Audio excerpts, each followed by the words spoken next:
Hi guys.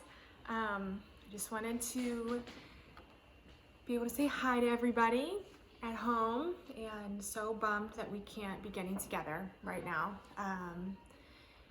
But I just want to give you some quick information that I think might be interesting to families, or maybe helpful to help understand kind of what's happening right now. So most of you know I am a nurse. I work at one of the local children's hospitals, and so just want to give you a little bit of quick information about this coronavirus that's happening right now in our nation. What we're seeing in kids is a really low amount of cases with that. So it doesn't really tend to affect them very much, which is awesome for the kiddos. And we're seeing it much more in adults.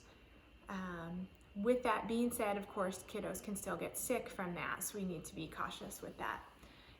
So I wanted to talk a little bit about to the kids. I know that you probably maybe have seen some pictures if your parents are looking at the news or watching the news on TV of some healthcare workers and the different things that they are wearing right now, and they can look kind of silly. So I have some of those things here, and I wanted to show you. So first of all, most healthcare workers are wearing some type of eye protection. These are the ones that I have, and they are just like safety glasses actually. But what they do is they keep any of the germs from going into our eyes. And then, so we wear this all the time with all of our patients right now, even if they aren't coughing or anything like that. And then what most healthcare workers now are wearing are different types of masks, right, to cover their faces. So this is just a typical, we call them like a surgical mask. So this is just a plain mask, and it loops around your ears. This is a little baggy. This is not actually one that we use at work. And then you can tighten it around your nose, right? So the point of this mask looks kind of funny, right? I'll take that off while I talk to you. I'll leave my glasses on. I think they're awesome. The point of this mask here is that if someone sneezes or coughs, that it is blocked. It's blocked by the mask. So that can be really helpful. The next type of mask, again, this is not the kind that we use at work because there's not very many of them. So I would not have that here at my house. This other type of mask is called an N95 mask. Now what it does is it does block your face, right? I won't put the straps on, but it goes like this. And the ones at the hospital are a little bit different. And there's two straps that go on the back of around your head, and it keeps it really tight on your face. And what this mask does is it not only blocks things from hitting my face, right? Like when someone would sneeze or cough, but it also filters out particles in the air, okay? And then you may have seen on TV, I'm gonna take these off now. You may have seen on TV some healthcare workers wearing, kind of look like spacesuits, don't they?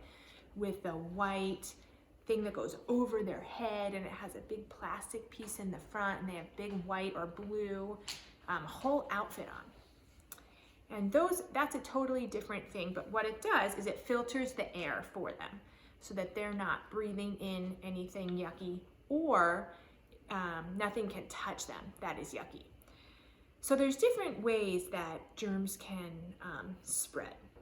And there's three words that we would use for that. One is contact. Contact is if you would touch it, then you could spread it. So when I think of that, I think of maybe like a poison ivy, right? If you have poison ivy really bad, has anyone ever had that so bad? I have not, thankfully. But it can get really yucky, and it can ooze and get kind of gooey and draining, right? And if someone else were to touch that and touch the oils from that poison ivy that's coming out, they might get it also, right? Or if you have a really bad infection maybe on your leg, let's say for some reason you got a really bad cut and it got infected, if I were to touch that and I had a cut on my skin, that infection could get into my skin. So that's what we mean when we say contact. That's one way that germs can spread, right? Another way that germs can spread is droplet, we say. So I work with kids, right? And sometimes I have to get really close to them to do things. If I'm listening to their heart with my stethoscope or their lungs, their back with my stethoscope, I'm pretty close to them. And sometimes some kiddos cough right in my face. That's why I wear my glasses and that's why I wear my mask.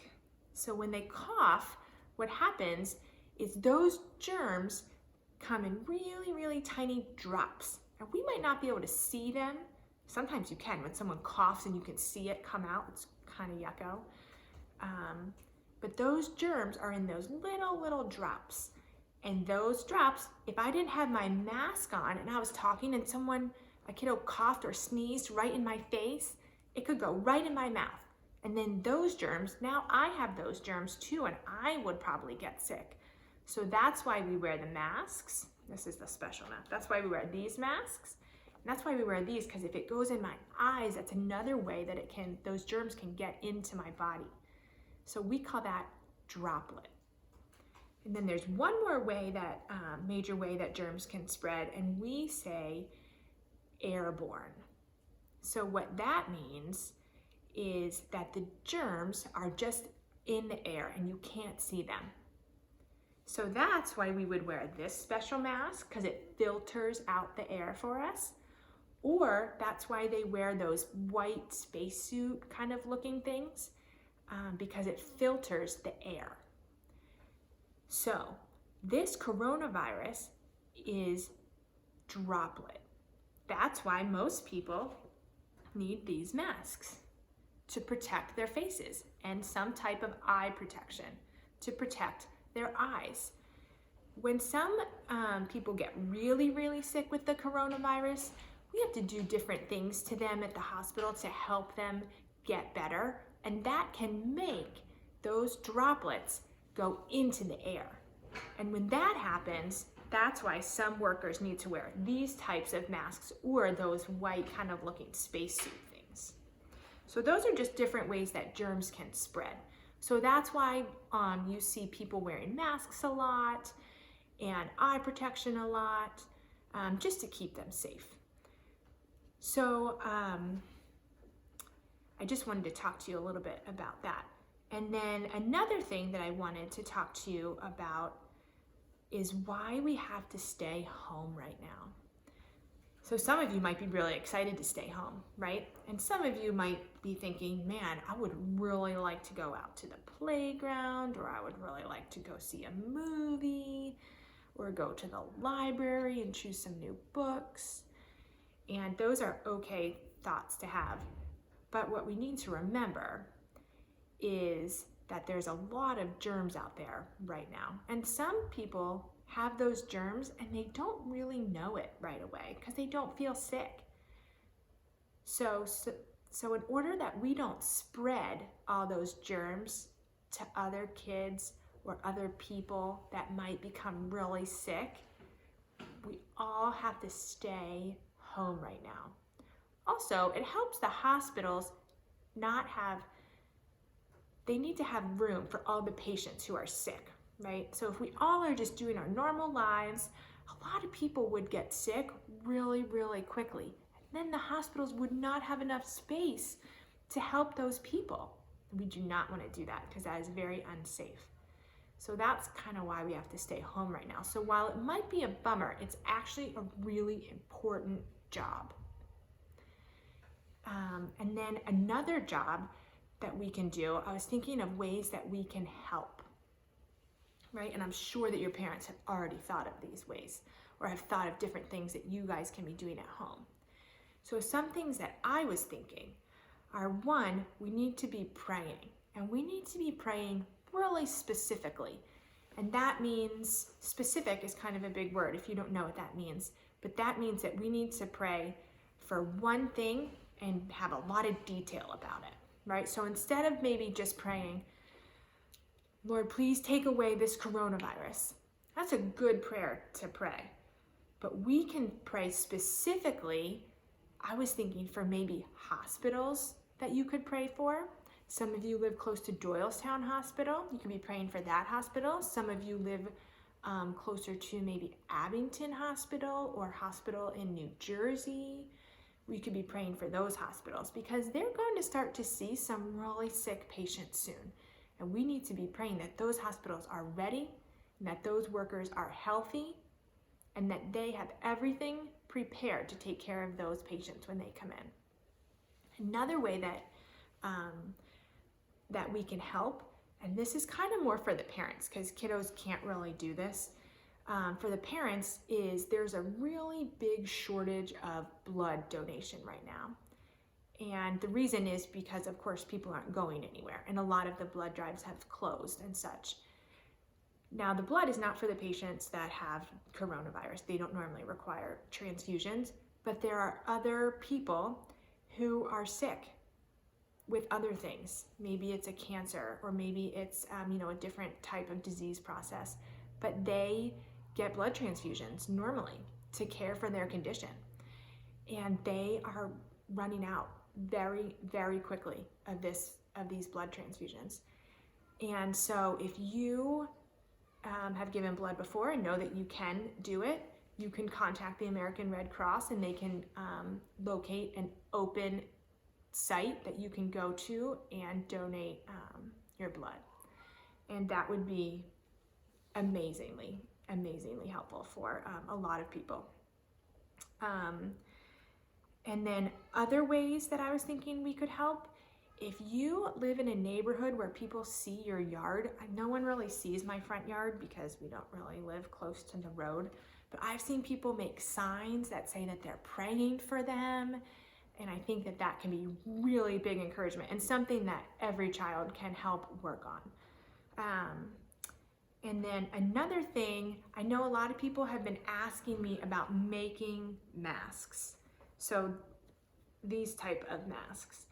And where I work, we're not taking those donations right now because they think we have enough masks for a while. But there are some local hospitals that I don't believe have enough masks and that they are taking those donations. So there's a bunch of different ways that you can make them. And my suggestion would be to contact the hospital or look on their website because a lot of times they have that information there about the best way that you can make them if you choose to do that. And that can be something that we can all, feel helpful in doing. And I think that is kind of all that I have for you. But I wanted to say I do miss you, especially my apprentice class. Woo-hoo! Hope that you're all doing well at home. And I do hope that we can get to see each other really soon. Bye, guys.